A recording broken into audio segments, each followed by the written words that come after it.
Assalamualaikum warahmatullahi wabarakatuh. Halo semuanya, saya Ayu Yuliana, salah seorang mahasiswi Magister Pengelolaan Lingkungan di Universitas Sriwijaya.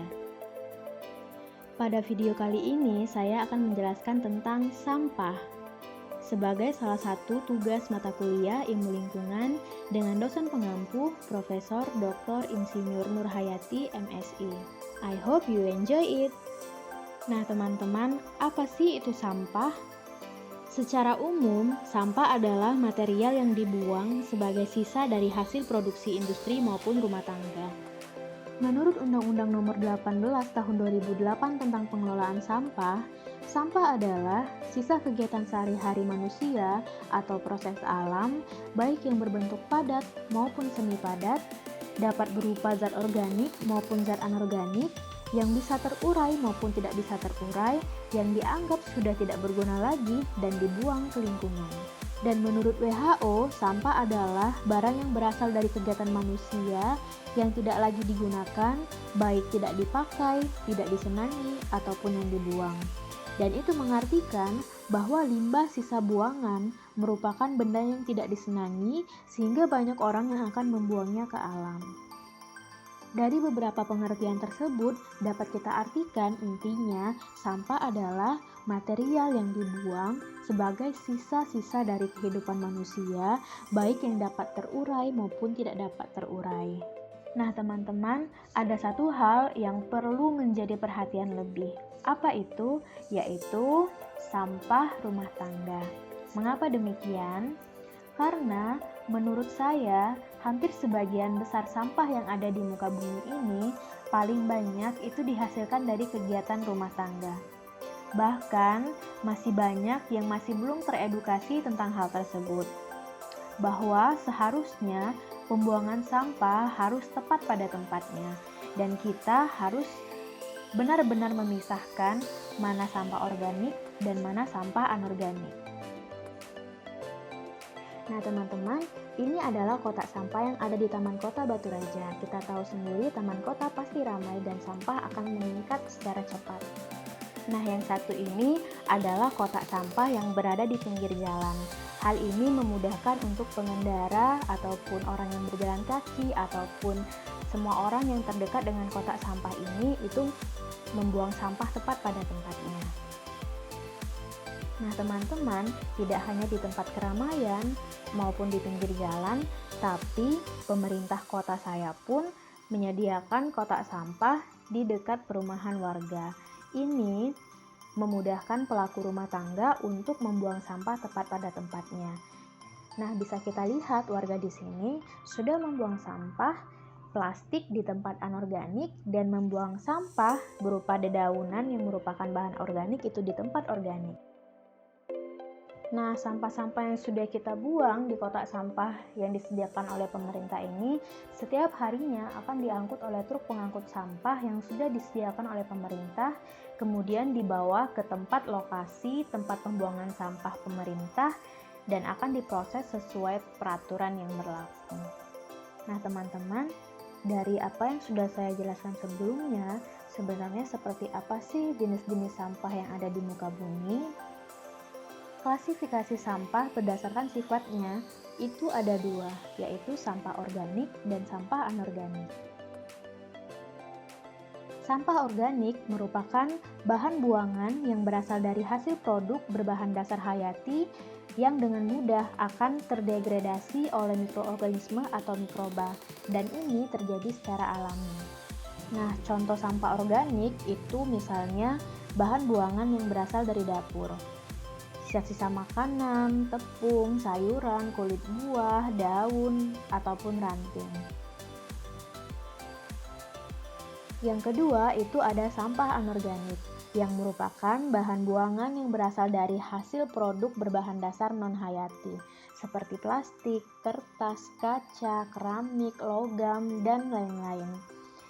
Bahan ini tidak dapat dengan mudah terdegradasi oleh mikroorganisme di alam dan membutuhkan waktu yang sangat lama untuk dapat teruraikan sepenuhnya. Nah, teman-teman, menurut saya sampah plastik itu butuh sekali perhatian khusus. Seperti yang kita ketahui, semakin berkembang zaman, produksi plastik pun juga akan terus meningkat. Tetapi, sampah plastik tidak akan pernah habis, bahkan sampai jutaan tahun. Oleh karena itu, mengolah sampah plastik sangat dibutuhkan dan harus dilakukan dengan cara yang baik dan yang sesuai agar aman bagi lingkungan. Biasanya banyak sekali kita temui orang-orang yang membakar sampah plastik. Padahal pembakaran tersebut dapat menimbulkan polusi udara.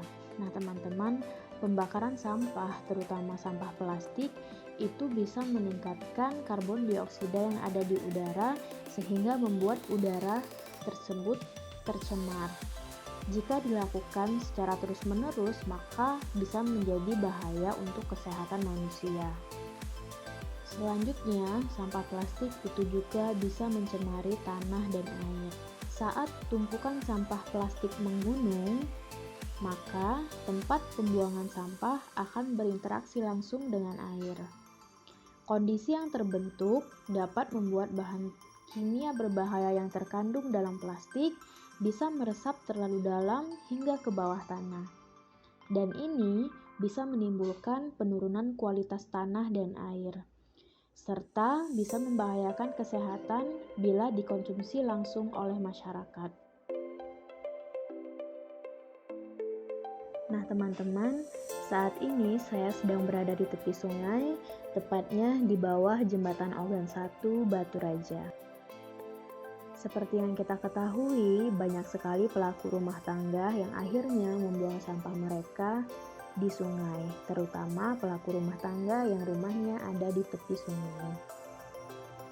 Nah, seperti yang kita lihat di sini, banyak sekali sampah anorganik yang dibuangkan oleh pelaku rumah tangga maupun manusia yang ada di sekitar sini ke sungai. Dan sampah ini akan terus terbawa arus sehingga menumpuk di suatu tempat, dan tempat itu akan merusak ekosistem yang ada di dekatnya, baik hewan, air, tanah, maupun manusia yang ada di dekat tumpukan sampah itu sendiri. Selain itu, sampah plastik juga bisa merusak ekosistem hewan di laut jika pelaku rumah tangga atau manusia yang tidak bertanggung jawab membuang sampah tersebut ke laut. Karena itu dapat mempengaruhi plankton sebagai organisme terkecil di dunia. Bila organisme terkecil terganggu, maka ekosistem yang ada di sana menjadi tidak seimbang. Jika ikan yang lebih besar memakan plankton yang sudah tercemar tersebut, maka ikan tersebut dapat teracuni. Dan ini akan terus berlanjut ke manusia. Manusia yang memakan ikan yang teracuni tersebut juga ikut mendapatkan dampak buruknya. Daging ikan tersebut kualitasnya akan menurun dan manusia pun kesehatannya bisa terganggu.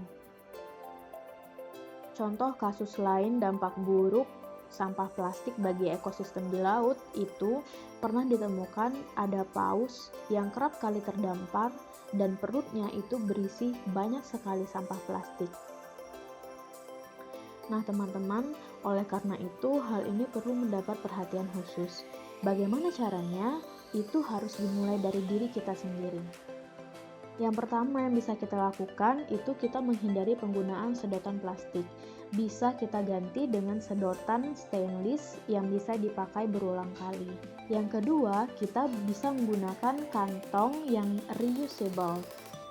Yang biasanya kita menggunakan kantong plastik, kita bisa menggantinya dengan kantong reusable yang sudah banyak sekali dijual di supermarket sekarang. Nah, yang ketiga, seperti yang saya bilang sebelumnya, bahwa sebagian besar di dunia ini sampah berasal dari pelaku rumah tangga. Oleh karena itu, sampah plastik juga banyak sekali yang berasal dari dapur. Bagaimana caranya? Kita harus menyimpan makanan dalam jumlah yang besar, dan manusia harus memikirkan dengan baik tentang penyimpanan makanan tersebut. Yang keempat, kita harus membiasakan membawa botol minum dan mengurangi membeli minuman yang berasal dari botol plastik.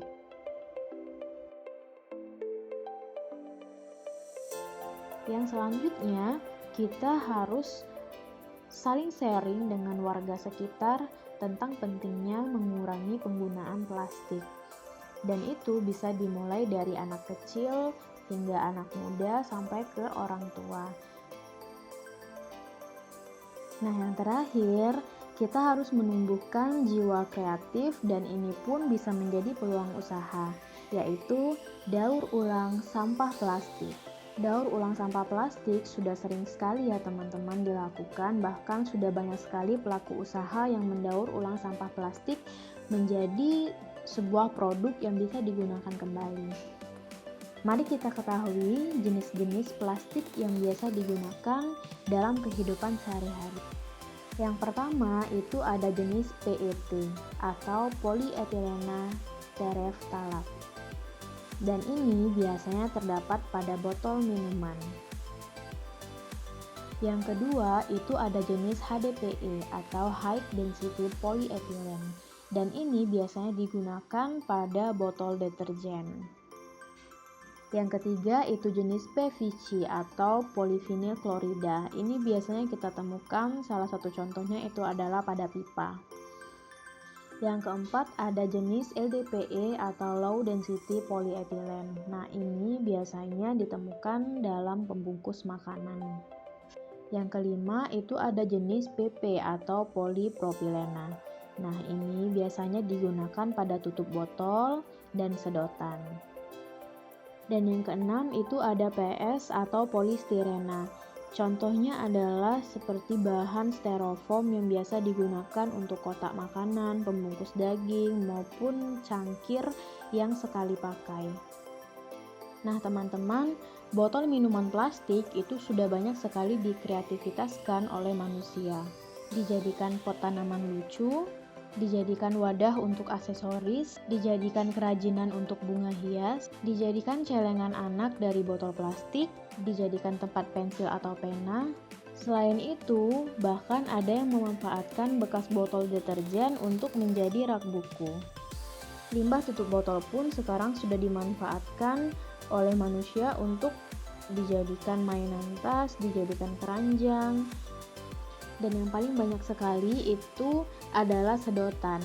Sedotan ini sering sekali dimanfaatkan untuk membuat hiasan dinding maupun hiasan di atas meja yang bisa diperjualbelikan oleh manusia.